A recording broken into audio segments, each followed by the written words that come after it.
This is the Oregon Football Report. I am your host, Will Ortner, and it's never too early to start looking at the 2026 college football season. Congratulations to Indiana on getting the national championship victory last night. I hope that Oregon, and I think that Oregon can and will, carry on the Big Ten tradition of winning national titles because, well, I think it just means more now in the Big Ten than it does down south. When you look at the way too early rankings of next season's top college football teams, PFF has the Oregon football team graded out as their number one team. Now, they're obviously taking players that are returning to school that have had high PFF grades, and PFF isn't the end-all, be-all. They aren't necessarily always the best at some of their grades and whatnot, but I will say this about PFF. They do understand football, and if they're saying that a player is good because of XYZ stats, I'll tell you they're probably doing well because of XYZ stats. Now, I know that some of you might be in my comment section right now saying, Will, it's too early to look at 2026. I disagree because I'm pretty fired up for this Oregon football team. We're going to get into that in just a moment, but I need you to come on in and hit that sub button. Right now, we are on the road to 3,000 subscribers. We were taken off as the Oregon football playoffs were really getting underway. Obviously, that's cooled down a little bit, but you know what? We can still keep on growing the channel so that next year, when the college football season hits, we can do more videos, we can do more watch parties, and we can even potentially do more live. So come on in, hit that sub button, help us get to 3,000. We're so close, just 268 away. When you look at the final AP polls for the college football season that was, the Oregon Ducks did end up being the fourth best team in college football. And I tell you right now, that's a pretty darn good year. That is not the Oregon Ducks not doing enough. I felt like Dan Lanning put this team in a great position. And unfortunately, the end of the year didn't go the way that we necessarily wanted it to. And there's definitely going to be a sour taste left in your mouth. There's going to be a sour taste left in my mouth, in most Oregon football fans' mouths. I do think it is important to make sure that we look at the totality of the year. This was an Oregon football team that was supposed to be good, potentially competing for a playoff spot, but not necessarily a team that was supposed to be a true national title contender, and that's what the Oregon football team was. Now, of course, Oregon didn't come away with a victory over Indiana, but I will sit here, and I don't think it's me, drinking a lot of copium or anything like that, to say that if that game is played 10 times, I do think most of the games are going to be a much closer margin of victory, and potentially with Oregon coming out on top over Indiana's a couple of times. So it is important to note that this team ended up over exceeding expectations. When you look at On3's way too early projections for next year and the way too early rankings for 2026, I actually do find it a little disrespectful that Oregon is put in at 6th right now. Oregon is clearly a good enough team, and I feel like is returning more talent and should be ahead of some of the teams above them. When you look at, Ohio State, they're returning most of their offensive starters, but a lot of that defense is going to be gone, a defense that was much stronger than we all anticipated.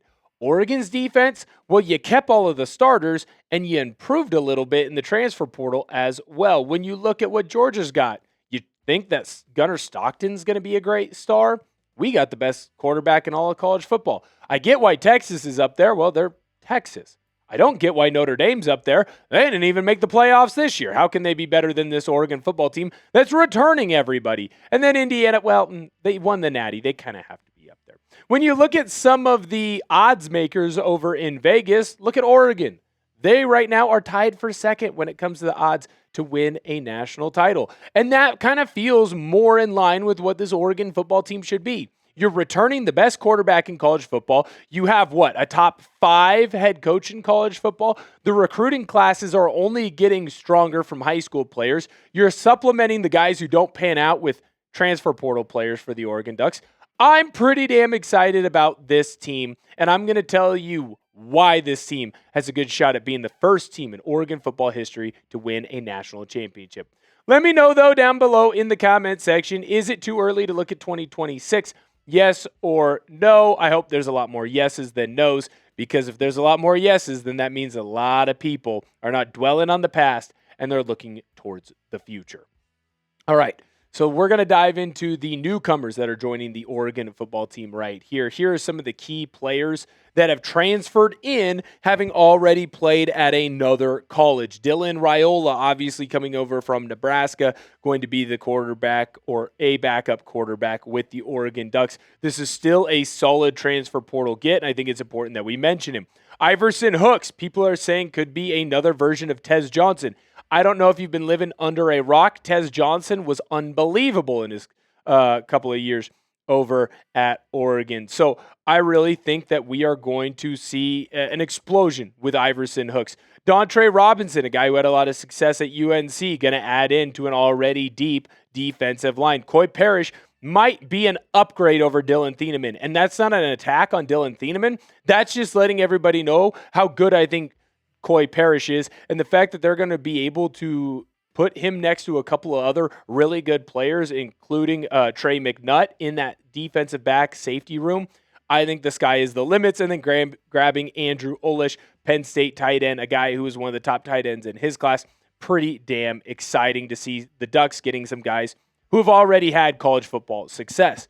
When you look at the high school recruits, so guys that we are adding at the high school ranks, it's one of the more impressive Oregon football high school recruiting classes that we have ever seen, and that's with Beaver, the quarterback that we brought in, Bryson Beaver, going in to the transfer portal already. Emmanuel Ihanacho, that guy is an absolute stud. He's getting comparisons right now to Penei Sewell, and I completely understand why. He's a guy who could come in and potentially compete for a starting tackle position at 18 years old, right out of high school. Very impressive.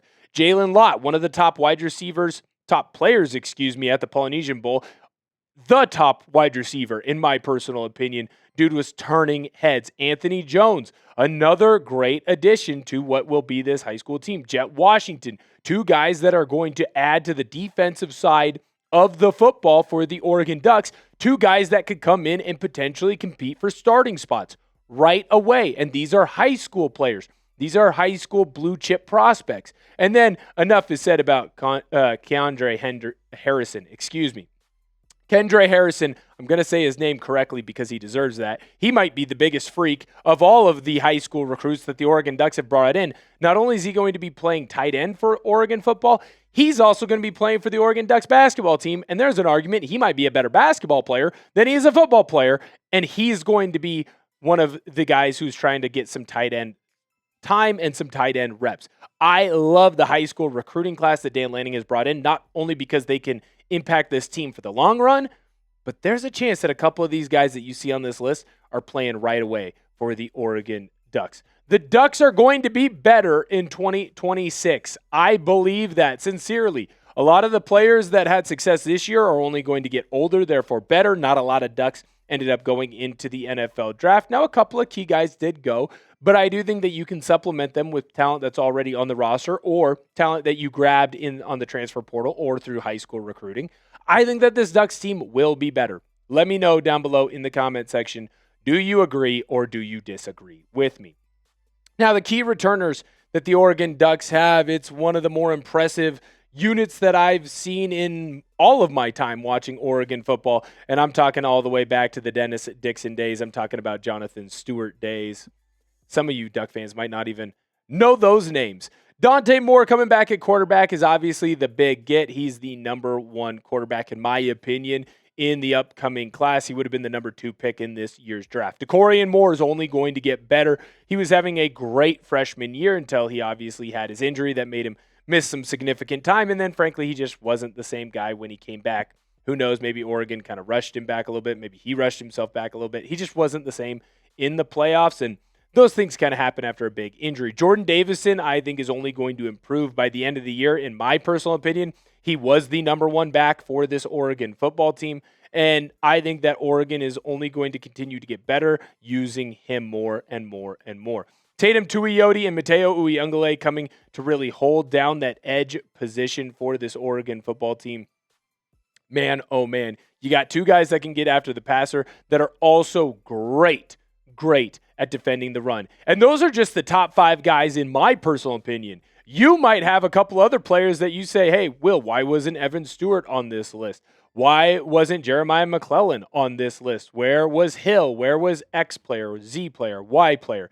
Let me know, one down below in the comment section, who I missed. But more importantly, isn't it pretty clear to all of us that this is one of the strongest teams in all of college football? I don't see why this Oregon team should have more than one loss, especially when you look at their schedule that's coming up. Look at the non-con: Boise State, Oklahoma State, and Portland State. Now, I'm here to tell you, Oklahoma State on the road, that's going to be a more difficult game than the last year. Morris has a pretty good squad that he brought over with him from the University of North Texas. Drew Mestemaker's a very good quarterback. So, yeah, they're going to be halfway decent. It'll be a more difficult game.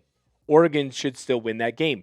Boise State, they always play Oregon tough. I still think that the Ducks are going to come out on top and come out on top pretty comfortably. I love Coach Fisk and everything that's going on over at Portland State, mainly because, well, I played for the man, and I played for a lot of the guys who are on that coaching staff there for PSU. PSU cannot compete with this Oregon football team. It will be a big win, and Oregon football should be able to get a lot of reps to some of their younger guys. When you look at the home Big Ten games right now for the University of Oregon, the Ducks do a pretty darn good job and get pretty lucky at seeing some of the better teams on their schedule at home. I think Nebraska, unfortunately for producer Searle, is going to take a slight step back because they don't have their quarterback there. So I don't know if that is going to be as difficult of a game. You can never believe that UCLA or Northwestern are going to be good. Now, I do think that Michigan's going to take a step forward. I think a lot of Kyle Whittingham, and he's going to know how to go after this Oregon football team. That being said, Dan Lanning's been pretty darn successful going up against Whittingham when he was over at Utah. And the Huskies, cool. Damon Williams is back. Does everyone hate his guts? Does everyone want to root against their own quarterback in Seattle because he was trying to leave the program and then was like, well, I guess I can't leave. I'll have to come back. I just don't know if it's not a dumpster fire up north right now. It just feels like these are pretty good games at home. Now, when you look at the road games, I'm not going to sit here and blow smoke up your you-know-what and say that they're going to be easy. Ohio State on the road, not an easy game. To also be fair, the last time the Ducks went on the road to play Ohio State, came away with a victory. Illinois, they're always going to be good. There's a lot of talent there, but they're going to take a step back this year, losing a lot of key players. USC, I think they're going to be better than they have been in the past, but you know what Dan Lanning does? He takes it to Lincoln Riley and that Trojans team, and they clearly turn down a lot of the physical contact that the Ducks have towards them. So to me, you throw in Michigan State, which, by the way, they're not very good, although Pat Fitzgerald is a halfway decent coach. I will say this. The road games are not going to be easy, but they are all very winnable games. This is a team that should very clearly get into the college football playoff, and to me, it's a natty or bust type of year. It's a year where, hey, yes, you can look and say, well, there was a lot of success for the Oregon football team. But barring injuries, barring crazy things happening during the year, when you look at this Oregon football team on paper in 2026, this should be a national championship team. And if there aren't injuries and this team doesn't win a natty, unfortunately, I think this will be the first time where you can have true anger or true frustration towards the team. Because it does feel like in the Dan Lanning era, every year he has gotten better because he has. And every year the recruiting has gotten better, the teams have gotten better, and they've pushed forward. This is finally the time to capitalize on everything. You have the quarterback, you have the defensive stars, you have the playmakers over on offense. As long as the new coordinators come in and do their job, this is a team that should get into the playoffs. And Miami showed everybody, if you can get into the playoffs, anything can happen. So why can't this Ducks team win a natty? And it doesn't feel like we should have any expectation other than a national championship. And you know me. I'm not someone who engages in a lot of hyperbole. Natty or bust. That's the Oregon Ducks. Thank you guys so much for viewing today's video. If you are not subscribed, make sure that you hit that sub button. We've got you covered for any of the news or rumors going on with the Oregon football team in the year of 2026. Thank you guys so much for checking out today's video, and Sko Ducks!